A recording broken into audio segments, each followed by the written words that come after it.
Hello and welcome to my 1 year review of the Kawasaki Z1000SX, or Ninja 1000 as it's known across the pond. This review is for the Generation 1, which ran from 2011 to 2013. I've owned this bike for over a year and done around 4,000 miles, so I think I'm in a good place to give a good honest review of this bike. First, I'll put some specs up on screen. The Z1000SX was introduced in 2011 and came in two versions, the standard Z1000SX and the Tourer version, which added ABS and colour-coded panniers. So let's start with the looks. I think it's a great looking bike. Well, I would say that, I've got one. But in all seriousness, it's quite sporty looking and aggressive looking at the same time.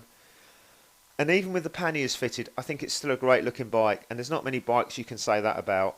Except for one thing, the tail section. Like most motorcycles, it's a bit, well, ugly, but a tail tidy will soon sort that out. Exhaust wise, they're not to everyone's taste. I like the fact that they're symmetrical, they're a quad design, but they do look like rocket launchers.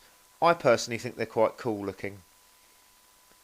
Engine wise, the 1043cc engine produces around 138 brake horsepower and 81 foot-pounds of torque, and has an estimated top speed of around 150 miles an hour, which I'm sure you'll agree is more than enough. The engine is a real peach. From about 4,000 RPM you get a lovely bit of grunt, and then at 7,000 RPM it just pulls and pulls. You get a lovely deep induction roar, and planned overtakes you can just roll on in top gear and you're past the car you're overtaking. If you're going for a 3-car overtake, you probably need to drop it down a gear or two. One of the things that really impressed me when I first rode this bike, and I think is what made me want to get one, was the fueling. It's got the best fueling of any bike I've ever ridden so far. It is buttery smooth, which is good for low speed manoeuvring. If you're going into a roundabout at slow speed in wet weather, you've just got a little bit of throttle on. There's no hesitation or surging or jerking, which gives you real confidence in the machine below you. One thing I did find when I first got this bike was the gearing. When you're in top gear at 70 miles an hour, you're doing over 5,000 RPM, and I was always constantly shifting for a non-existent 7th gear. You may want to change the rear sprocket and lower it by 2 teeth, just to ease those revs a little bit. The fuel tank has a 19 litre capacity, and fuel economy is quoted at around 37 miles per gallon, although I regularly get around 160 to 170 miles out of a tank full with a little bit left to spare if I ride it like a saint. However, if you ride it like a hooligan, you'll probably see that drop to around 120 miles a tank full. The suspension is fully adjustable on the front, and the preload and rebound are adjustable on the rear. And this is where we get to the first real negative. The handling in standard form has been reported as a bit soft. I can't actually comment on that because my bike actually had Hyper Pro front and rear springs as an upgrade when I got it. What I will say is that it is a sports tourer. It does weigh 228 kilos. It's a dual purpose bike. It's got to be sporty whilst being able to tour, so there's got to be a compromise. It's always worth checking your suspension settings, because in my case, when I got my bike, I found the handling was a little bit wayward, and when I checked the suspension settings I found that they weren't even equal across the front forks. Someone had been fiddling.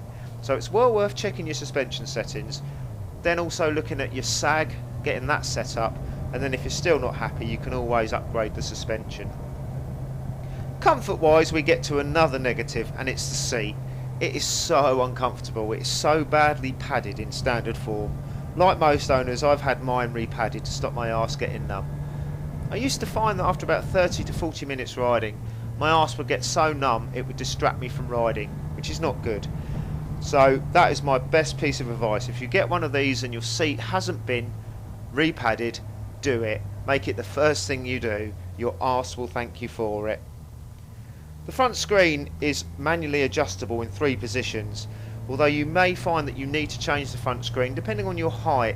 I generally find position 2 is the best, and generally your body is quite protected from the wind, but you will get a bit of wind hitting the top of your helmet.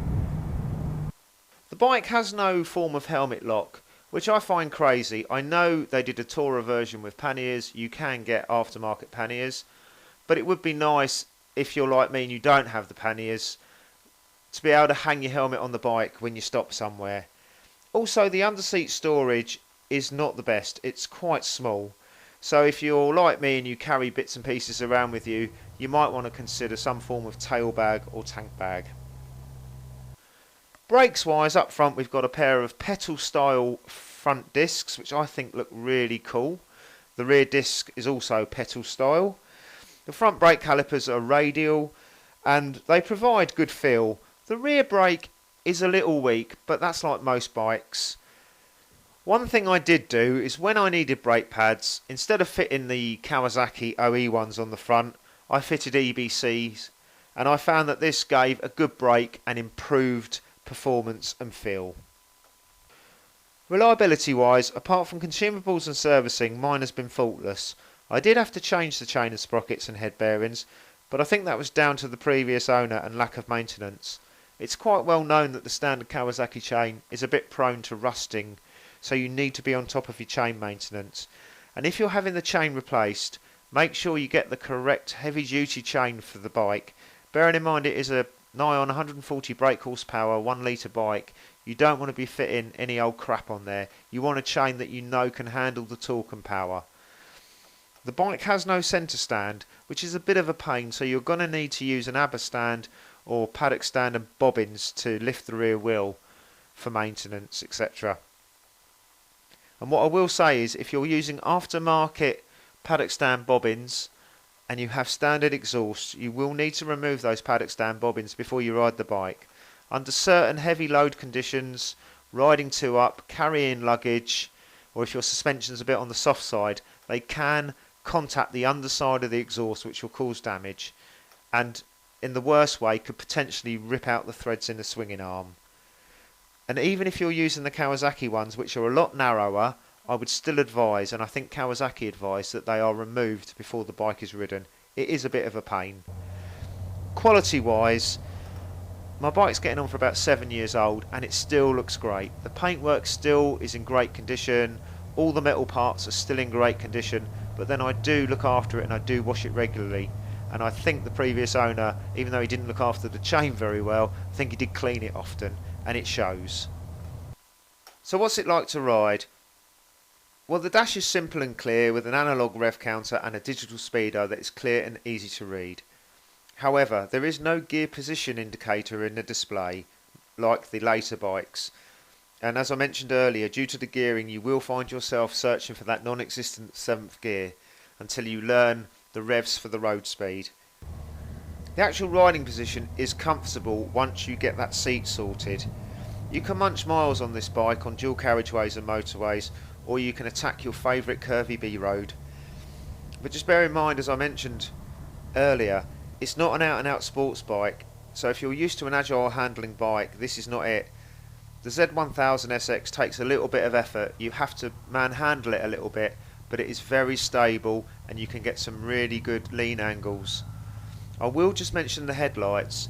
It's got 2 headlights at the front of the bike, but only one comes on when you're on dip beam, which I don't really like. I'd much prefer it if both headlights lit up, and also the headlights are quite poor, although I did find just by having my headlight correctly adjusted and fitting newer bulbs, it did improve it somewhat, but a popular upgrade is to fit LED ones.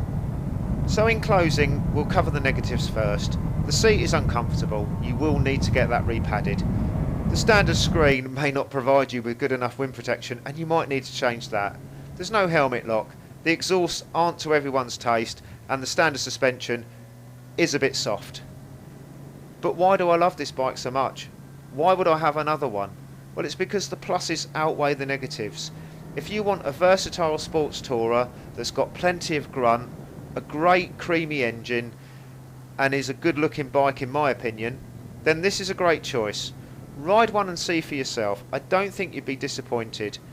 For me personally, it's one of those bikes that's not great at one thing in particular, but it's good at everything. It's a great all-rounder, and I certainly will be getting another one. Thanks for watching this video. I hope you found it useful. Thanks for watching and ride safe.